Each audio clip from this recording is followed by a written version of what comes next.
নবম শ্রেণীর প্রিয় ছাত্রছাত্রীদের সহজ সমাধান টিউটোরিয়ালে স্বাগত জানাই। আজ আমি তোমাদের রায় ও মার্টিনের প্রশ্নবিচিত্রা থেকে প্রথম পর্যায়ক্রমিক মূল্যায়নের ইতিহাস বিষয় থেকে যে প্রথম স্কুলটি আছে এসি ইনস্টিটিউশন মালদা, সেই স্কুলের সকল প্রশ্নগুলির সহজ সমাধান করে দিচ্ছি। তোমরা যারা আমার এই চ্যানেলটি সাবস্ক্রাইব করনি তারা তাড়াতাড়ি সাবস্ক্রাইব করে রাখো, পরবর্তী ভিডিওগুলি পেতে তোমাদের সুবিধা হবে এবং পাশে থাকা বেল আইকনটি অবশ্যই প্রেস করে রাখবে। তোমরা দেখে নাও প্রথম স্কুলটি দেখো এসি ইনস্টিটিউশন মালদা। প্রথমেই আছে দেখো সঠিক উত্তরটি নির্বাচন করো। এখানে 10টি প্রশ্ন আছে, প্রত্যেকটি প্রশ্নের মান 1 নাম্বার করে। প্রথম প্রশ্নটি দেখে নাও, বিপ্লবের আগে ফ্রান্সের রাজা ছিলেন, উত্তর হয়ে যাবে ষোড়শ লুই। 2 নম্বর প্রশ্নটি দেখে নাও, ফরাসি বিপ্লবের অগ্রদূত ছিল, উত্তর হয়ে যাবে বুর্জোয়ারা। 3 নম্বর প্রশ্নটি দেখে নাও, বানালিতে উত্তর হয়ে যাবে উৎপন্ন শস্যের সঙ্গে যুক্ত কর। 4 নম্বর প্রশ্নটি দেখে নাও, ক্যালন ছিলেন ফ্রান্সের, উত্তর হয়ে যাবে অর্থমন্ত্রী। 5 নম্বর প্রশ্নটি দেখে নাও, ইংল্যান্ডে গৌরবময় বিপ্লব সংঘটিত হয়, উত্তর হয়ে যাবে 1688 খ্রিস্টাব্দে। 6 নম্বর প্রশ্নটি দেখে নাও, পাদুয়ার ঘোষণাপত্র জারি করে, উত্তর হয়ে যাবে অস্ট্রেলিয়া। পরের প্রশ্নটি দেখে নাও, নেপোলিয়ান জন্মগ্রহণ করেন, উত্তর হয়ে যাবে কর্সিকা দ্বীপে। পরের প্রশ্নটি দেখে নাও, নেপোলিয়ান নীল নদের যুদ্ধে পরাজিত হন, উত্তর হয়ে যাবে নেলসনের কাছে। 9 নম্বর প্রশ্নটি দেখে নাও, কোট নেপোলিয়ানের কয়টি ভাগ ছিল, উত্তর হয়ে যাবে 3টি ভাগ ছিল। 10 নম্বর প্রশ্নটি দেখে নাও, নেপোলিয়ন ব্যাংক অফ ফ্রান্স প্রতিষ্ঠা করেছিলেন, উত্তর হয়ে যাবে 1800 খ্রিস্টাব্দে। এরপরেই আছে দেখো বাম স্তম্ভ ডান স্তম্ভ মেলাও। প্রথমেই আছে দেখো অ্যাডাম স্মিথ, উত্তর হয়ে যাবে অপশান ডি ভ্রান্ত অর্থনীতির জাদুঘর। পরেই আছে দেখো ভলতেয়ার, উত্তর হয়ে যাবে অপশান সি রাজনৈতিক কারাগার।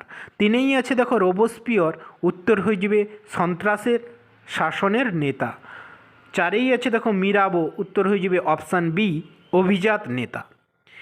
এরপরে 3এর দাগে আছে দেখো শূন্যস্থান পূরণ করো। প্রথম প্রশ্নটি দেখে নাও, নেপোলিয়ান, উত্তর হয়ে যাবে লুভের মিউজিয়ামের প্রতিষ্ঠা করেন। 2 নম্বর প্রশ্নটি দেখে নাও, নেপোলিয়ান নিজ সৎপুত্র ইউনিচকে ইটালির সিংহাসনে বসান। এরপরেই তোমরা 4এর দাগে প্রশ্নটি দেখে নাও। প্রথম প্রশ্নটি দেখে নাও, দৈব রাজতন্ত্র বলতে কী বোঝো। পরের প্রশ্ন আছে দেখো ব্যানসুইক ঘোষণা, civil constitution of the clergy. এইসব প্রশ্নগুলির উত্তর আমি নিচেই দিয়ে দিচ্ছি, তোমরা এখান থেকে খাতাতে নোট ডাউন করে নাও। দেখো প্রথম প্রশ্নটির উত্তর দেখে নাও, দৈব রাজতন্ত্র বলতে কী বোঝো। উত্তর হয়ে যাবে দেখে নাও, যে রাজতন্ত্রে রাজারা নিজেদের ঈশ্বরের প্রতিনিধি বলে মনে করতেন, ঈশ্বর প্রদত্ত ক্ষমতায় বিশ্বাস করতেন এবং নিজেরা ইচ্ছানুসারে সীমাহীন স্বৈরতন্ত্রের মাধ্যমে দেশ শাসন করতেন, তাকে দৈব রাজতন্ত্র বলা হয়। পরের প্রশ্নটি আছে দেখে নাও, ব্রান্সউইক ঘোষণা কী। উত্তর হয়ে যাবে, তোমরা এই প্রশ্নটির উত্তর রায় ও মার্টিনের সহায়িকা বইতেও পেয়ে যাবে, এছাড়া জীবন মুখোপাধ্যায়ের সহায়িকা বইতেও এই প্রশ্নগুলির উত্তর পেয়ে যাবে। প্রশ্নটির উত্তর দেখে নাও, 1792 খ্রিস্টাব্দে আগস্টে প্রাশিয়ার সেনাপ্রধান ব্রান্সউইক এক ঘোষণার মাধ্যমে ফরাসিদের সতর্ক করে দেন যে ফরাসি রাজপরিবারের কোনো ক্ষতি হলে তিনি প্যারিস শহর ধ্বংস করে দেবেন। এটি ব্রান্সউইক ঘোষণা নামে পরিচিত। 3 নম্বর প্রশ্নটি দেখে নাও, civil constitution of the clergy কী। উত্তরটি দেখে নাও, ফরাসি সংবিধান সভা 1790 খ্রিস্টাব্দে civil constitution of the clergy বা ধর্মযাজকদের সংবিধান নামে এক আইন পাস করে। এর দ্বারা গির্জার ওপর পোপের যাবতীয় কর্তৃত্বের অবসান ঘটানো হয়। 2 গির্জাকে রাষ্ট্রের নিয়ন্ত্রণে আনা হয়। 3 যাজকদের নিয়োগ ও পদচ্যুতি রাষ্ট্রের নিয়ন্ত্রণে আনা হয়। 4 সরকার যাজকদের বেতন প্রদানের ব্যবস্থা করে। 4 নম্বর প্রশ্নটি দেখে নাও, কনফেডারেশন অব দ্য রাইন কেন গঠন করা হয়েছিল। উত্তরটি নিচেই দিয়েছি, তোমরা এখান থেকে খাতাতে নোট ডাউন করে নাও। উত্তরটি হয়ে যাবে দেখে নাও, ফরাসি সম্রাট নেপোলিয়ান জার্মানির উটেনবার্গ, বেডেন, হেসবার্গ প্রভৃতি ছোট্ট ছোট্ট রাজ্য দখল করে এদের নিয়ে কনফেডারেশন বা রাষ্ট্র সমবায় গঠন করেন। এটি কনফেডারেশন অব দ্য রাইন নামে পরিচিত।